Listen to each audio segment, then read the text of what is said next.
आज मैं आपको बताऊंगा आप किस तरह Casio FX 991 ES plus calculator में आप किस तरह दो वेक्टर का डॉट प्रोडक्ट किस तरह निकाल सकते हैं। तो हमारे पास है वेक्टर ए वेक्टर बी। मुझे इन दो वेक्टर का डॉट प्रोडक्ट निकालना है। किस तरह से कैलकुलेटर के ज़रिए आप सॉल्व कर सकते हैं मैं आपको बताऊंगा। तो सबसे पहले आपको जो है मोड का बटन दबाना है। फिर आपको जो है वेक्टर के लिए 8 नंबर का बटन दबाना है। फिर आपको यहाँ पर दिखाई देगा vector A vector B vector C. तो आपको वेक्टर ए लेना है, तो वेक्टर ए के लिए 1 दबाना है। और फिर आपसे ये पूछेगा डायमेंशन। तो हमारे पास वेक्टर ए का डायमेंशन है 3 आई कैप जे कैप के कैप, तो मतलब 3 डायमेंशन है।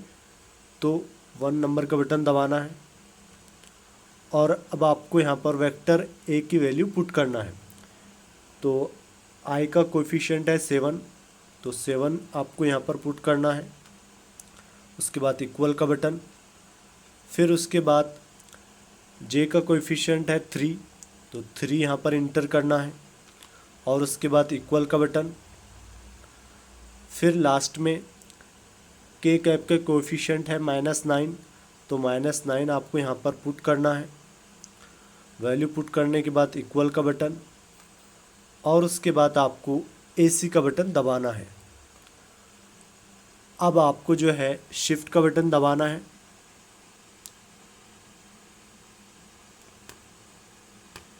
और 5 नंबर का बटन। 5 नंबर के बटन के ऊपर लिखा हुआ है वेक्टर येलो कलर में। उसके बाद आपसे ये पूछेगा, तो आपको यहाँ पर डायमेंशन, हमें अब जो है वेक्टर बी के डायमेंशन पुट करना है। तो उसके लिए 1 नंबर का बटन दबाना है आपको। फिर यहाँ पर वेक्टर बी लेना है, तो उसके लिए 2 नंबर का बटन। वेक्टर बी भी 3 डायमेंशन है, आई कैप जे कैप के कैप, तो यहाँ पर भी 1 नंबर का बटन आपको दबाना है। और अब आपको वेक्टर बी की वैल्यू यहाँ पर पुट करना है। तो वेक्टर बी में आई कैप का कोएफिशिएंट है -5, इक्वल का बटन दबाना है। और जे कैप का कोएफिशिएंट है 8, इक्वल का बटन दबाना है। और के कैप का कोएफिशिएंट है 2, इक्वल का बटन दबाना है। वेक्टर बी की वैल्यू पुट करने के बाद एसी का बटन दबाना है। अब आपको जो है शिफ्ट का बटन दबाना है।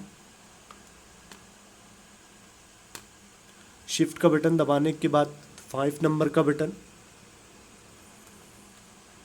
फिर आपको वेक्टर ए के लिए 3 नंबर का बटन।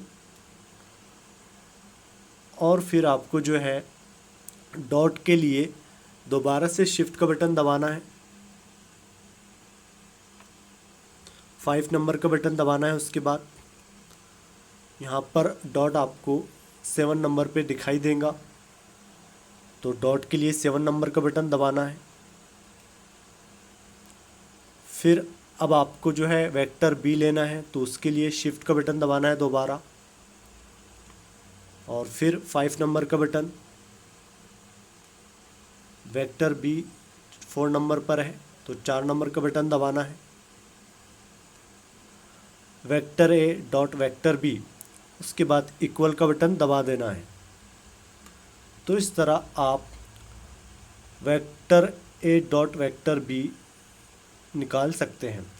तो हमने इस तरह से कैलकुलेटर में डॉट प्रोडक्ट निकाला है दो वेक्टर का।